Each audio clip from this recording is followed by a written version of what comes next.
mwavyumvise muri ijambo ryo kugurura rino rubanza.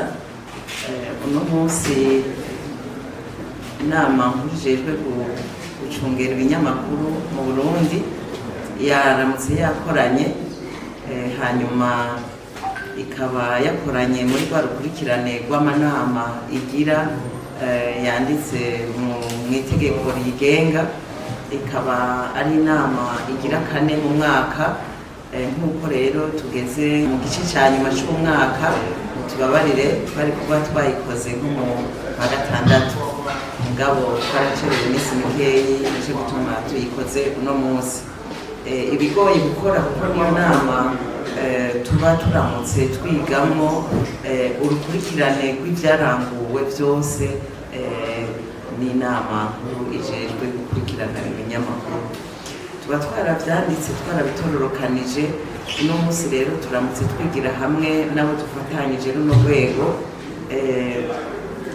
kurabira hamwe yuko ibyo twakoze byose twashoboye kubiminura neza, tukabishira mu gitabo kimwe cyitwa raporo, arico tuzoheza tugashira umukuru w'igihugu, tugashira leta, tugashira inama nshingamateka, tugashira n'inama nkenguzamateka. Muri rusange rero nk'uko bisanzwe bitegekanije n'itegeko rijejwe guha intumbero CNC, tuba twashizemwo ingene ibikorwa tujejwe byaranguwe, nabivuze mu gifaransa execution de ya mission ya CNC, ingingo twafashe, ibyo twahanuye leta, ibyo tutayihanuye, ingene muri rusangi ibimenyeshamakuru n'abamenyeshamakuru bahagaze, icyo twise etat de media, etat de lieu de media, mbega twebwe twubahirije gute kwa kwigenga kubimenyeshamakuru muri uyu mwaka wose.